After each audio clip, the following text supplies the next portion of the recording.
Welcome to The Ethical Stitch, where fashion meets integrity and style gets a conscience. I'm your host, Michelle Alleyne, fashion strategist, educator, and sustainability geek. Let's unravel what it really means to create, shop, and live ethically.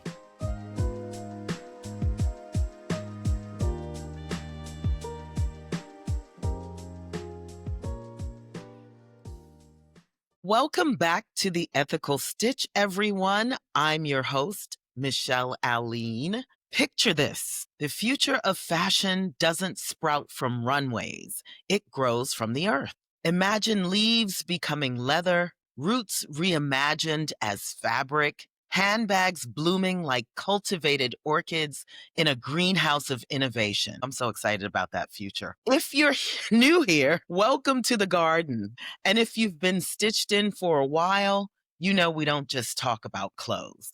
We talk about the soil and the science beneath them, the seeds of ideas that blossom into movements, and the future of fashion as something alive, rooted, and resilient. So let's step into the green room. And this week, it's not a dressing room, it's a greenhouse, part lab, part garden. Beakers sit beside seed trays, microscopes hum like bees, and handbags rest on pedestals like rare plants under grow lights. This is where biology meets beauty, where handbags aren't manufactured so much as cultivated. And at the center is a designer who once searched for the perfect Black bag, but couldn't find one that aligned with her values. Instead of settling, she planted a seed. That seed became LOUÉ Studio, a brand proving that luxury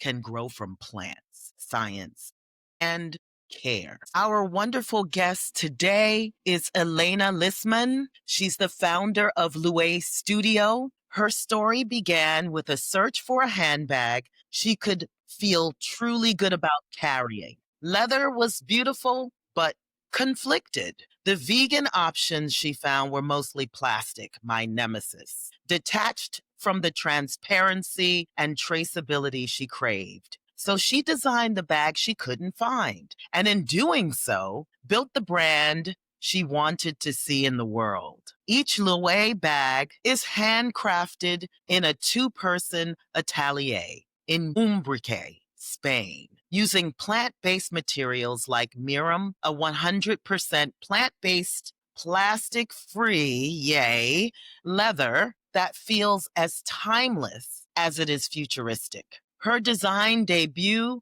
the Mono Pochette, was so loved it sold out in one colorway, with women saying that they had finally found the bag they've been dreaming of. Yay. Today, Elena's vision for LOUÉ is to grow into a full accessories house where luxury doesn't come from animals or petroleum, but from plants. My gosh, I'm so excited. So, with all that said, Elena, welcome to The Ethical Stitch. Thank you so much for the beautiful introduction and for having me. I'm very excited about this conversation. Yay, I'm so excited myself. First off, can you share a bit about your journey from chemistry into fashion and how that background shapes the way you think about design and material? I studied chemistry at university. I was, you know, passionate about the topic, but I didn't see myself working in the lab. I envisioned myself working in city, being out and about. So I kind of naturally started a corporate career um, in payment strategy at MasterCard. At the time, I didn't know anything really about sustainable fashion. I never thought it could be a career option for me until I slowly started learning more and more, and I became obsessed about innovations, especially plant-based innovation. And one day I was on the hunt for the perfect handbag. I just couldn't find anything that aligned with my values that I felt good about carrying. I started researching materials. I came across one that looked like the dream material, a leather active made entirely from plants without any plastic at all. It's called MIRUM.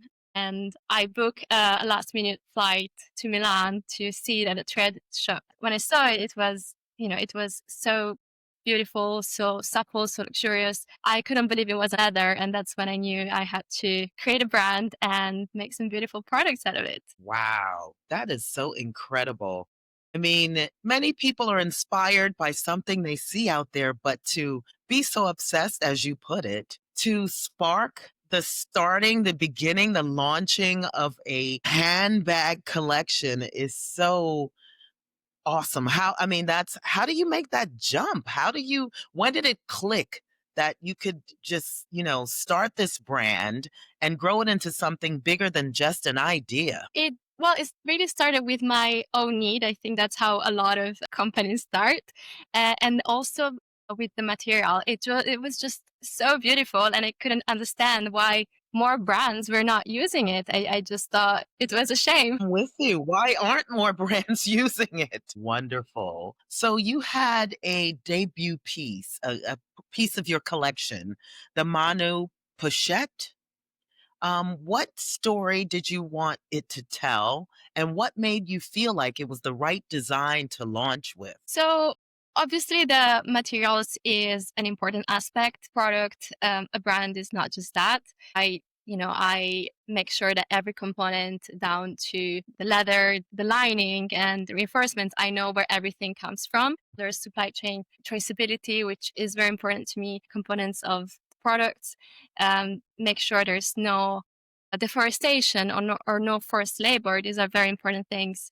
And the ethical labor, of course, and high quality craftsmanship and eliminating synthetics and everywhere in the product, in the packaging as much as possible. So while reducing carbon footprint and, there's just so much at play. So the goal was for the first product to incorporate all of this. And actually the design story of the Mano Pochette is, I think, quite unique.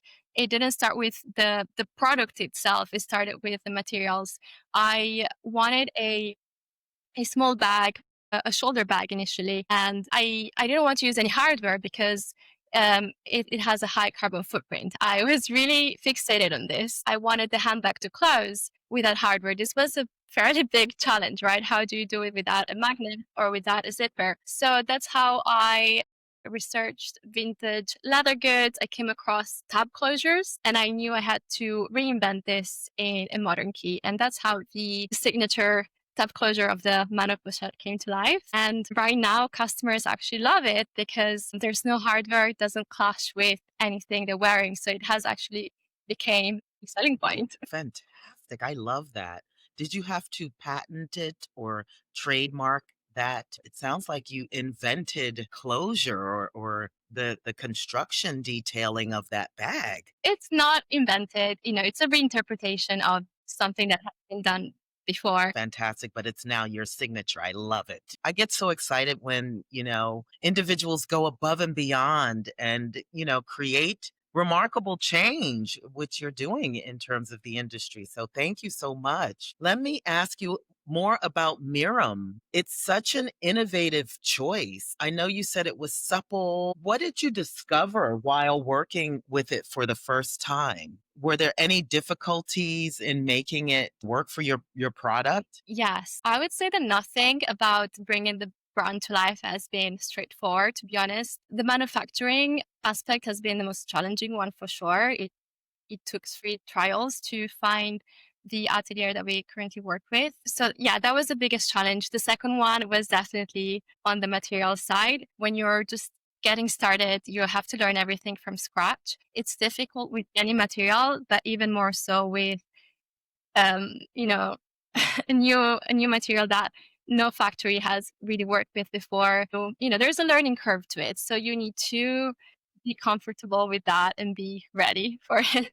Yes, it took a lot of research and a lot of development time to find the best adhesives that work with it, or the best engraving techniques, or the best finishing for the edges, because Mirum is rubber based. So what works with leather doesn't work with a rubber-based material. It sounds tricky in terms of sewing as well. So it sounds like you kind of had to train your manufacturer to work with you. Like it sounds like you had to do some convincing and definitely some partnering with this manufacturer. How did you find them? How did you source someone who's willing to take on this new material and work with you? I would say when you're working with biomaterials, you need a partner, a manufacturing partner that is on board and really excited about working with these materials. Factories like repetition, because that's what's most cost efficient, and innovation requires more development time, which is money. Unless they are personally excited and motivated, they will not really want to work with you. So the first factory that I worked with was in Italy, actually. It wasn't a good match. It was a large one. They couldn't allocate enough time to LOUÉ. Um, and the quality was not up to standard, I would say. And then I embarked on a quest across all over Europe to find dream manufacturer until I landed on Ubrique, Spain, which is known for manufacturing luxury leather goods for a lot of brands. Fantastic. So you went to Italy, other places, and then you came back to Spain.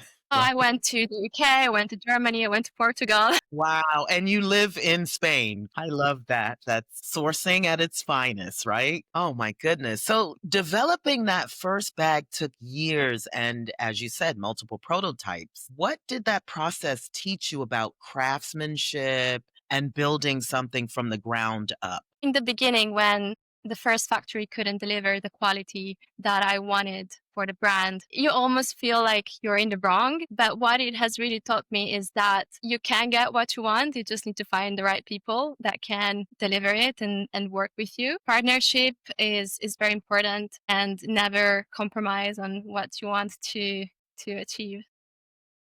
Yes. Thank you. Wonderful words there. Everybody take note. I've got to say, it's commendable that you held off launching, possibly even without revenue, before you managed to find this material that would make a cleaner product. I'm wondering if this one hadn't worked out, would you have kept exploring alternatively cleaner raw materials, textiles before launching your brand? So I knew from the initial samples that this material would work. It was more a matter of finding a factory that could deliver the right quality, and also finding the right reinforcement to give the right structure and feel to the handbag. This was very important to me. So in the end, it took us 7 samples to launch the first batch, which is quite a lot, especially for a new brand without external funding. But I would say it was totally worth it. Yeah. I'm very keen to explore other alternatives because the colors of MIRUM are limited. And all the biomaterials come in a certain palette. And then if you want to offer different colors to your customers, unless you custom make them, you just don't have access. So it's really important for me um, to explore different materials. Not all of them are fully plant-based and plastic-free, but when I started, I was very strict on this, and I still believe, obviously, that is the ideal um, case.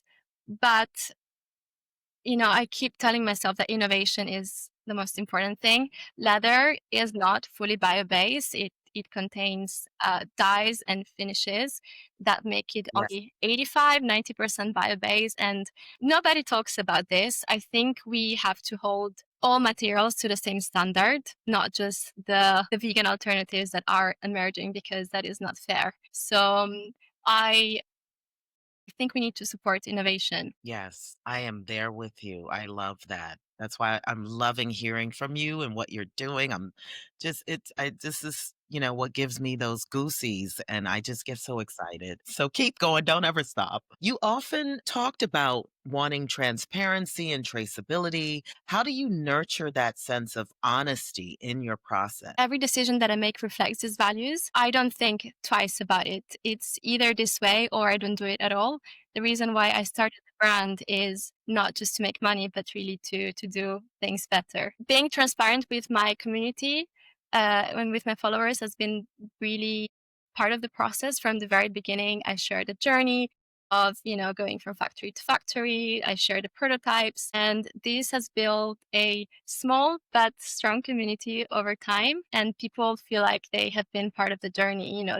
They know all the things that went wrong, and Mhm. I feel like they are invested in seeing the brand growing, which is a great feeling. That's fantastic. I love that you're sharing even when things don't go so well. I love that, sharing the entire process. That is most certainly transparent and special and different. I'd love to hear about your supply chain transparency. But yeah, so I've been tracking the whole supply chain. I would say we are about a 95% transparency across all four supply chains. People can easily see where the products are made. I show the artisans. I tell their stories. It's Victor and Anna. It's just two of them. Um, and I think more and more brands are starting to show the behind the scenes of making their, which is good because it shows there's people behind. But then I think if you don't say their name, if you don't say who they are, then it's just a facade. I think it's important if you want to be transparent to do it all the way. Fantastic. Yes. I mean, I personally love the aspect of the making side and to be able to work with your artisans and your manufacturers, as you noted, is just it's such a wonderful experience. You get to know them, you see how they work, and it's definitely a partnership, right? It's like you're all spokes on that same wheel for that bicycle to move. You've got to work together, and that's wonderful. I love when that happens, and especially surrounding what you're doing. It's so innovative, and you're using this.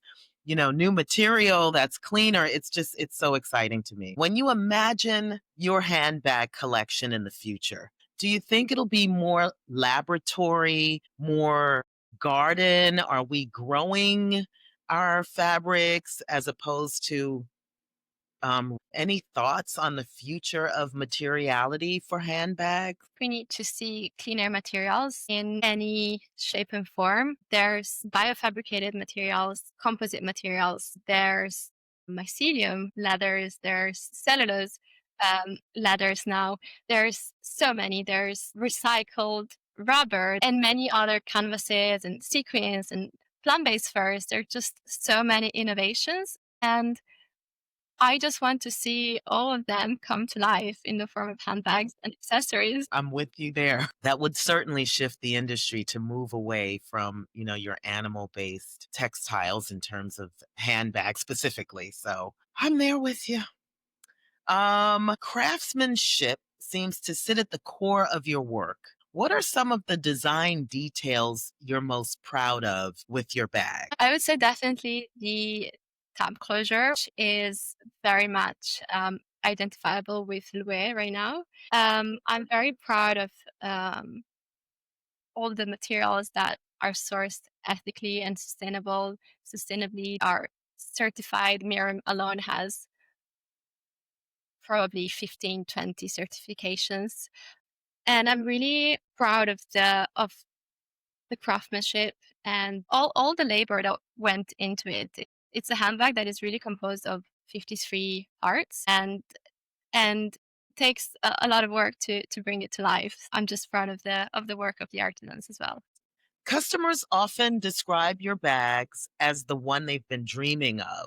What's been the most meaningful feedback you've received so far? The most rewarding feedback for me personally is when customers say they've been dreaming of this type of handbag, of this kind of brand to exist, and they're buying a second color, they're planning their second purchase, and they're asking for new product categories, and they really feel invested in the brand. And that's when you know that you're really solving a problem. Love that. The fashion world leans heavily on fast fashion and traditional leather. How do you see Loué helping shift perceptions of what luxury can look like?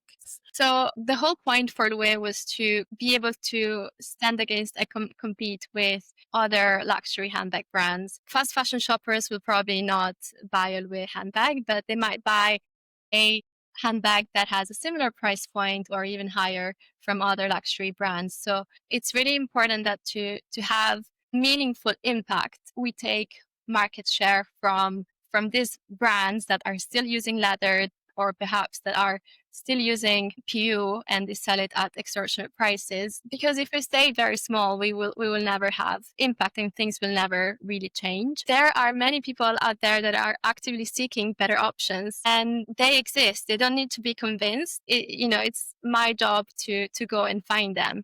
There are a lot of skeptics at the same time, which will take a long time to be convinced, but it's a very tough job.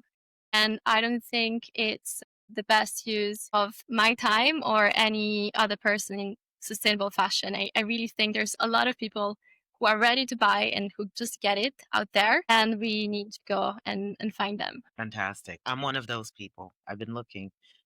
I've been holding off shopping because I need to get more sustainable product in my closet. So that's wonderful. So glad you're here. You've mentioned expanding beyond handbags into a full accessories house. What excites you most as you imagine your brand's future? All the innovations out there excite me so much. If I could, I would bring out a new product in a new material every month, but that is not feasible, and it's not that sustainable to grow that fast. I'm particularly excited about seeing new types of leathers coming out, perhaps plant-based suede or plant-based fur. There are some materials out there, but I think there hasn't been enough adoption just yet. And also silk alternatives. I can't wait for plant-based silk to become more mainstream, and hopefully to launch some accessories out of these materials. Fantastic. All right. Final question. For aspiring founders who want to build both ethical, innovative brands, what advice would you share, especially for those coming from outside the fashion world? For someone looking to start a sustainable fashion brand, I think many founders, but especially those in the sustainable fashion space, we are guilty of underpricing our products because we want a lot of people, as many people as possible, to be able to afford them. But that's not sustainable for us and for the business. So don't be afraid to price your products at the correct price point, because they are really valuable, and those who get it will want to invest. Another important thing is share the process. We can't afford to just take a pretty picture and share it. It's way more than that, first of all, and people will not get the full picture of the product. So it's really important that we share the behind the scenes, the decisions that we make, why we make them, and really take people along the journey. Yes, most definitely. And I love that you mentioned the costing aspect. I think my favorite document is a cost sheet, and I always recommend to clients and any emerging designers looking to launch a brand to do the costing. I share this template with the world because you're absolutely right. It's not sustainable if you're not pricing your product appropriately, so that you can generate revenue and be profitable. It should have the proper pricing attached to it. So, yes, Exactly. thank you for that. Leather is common. These materials are not.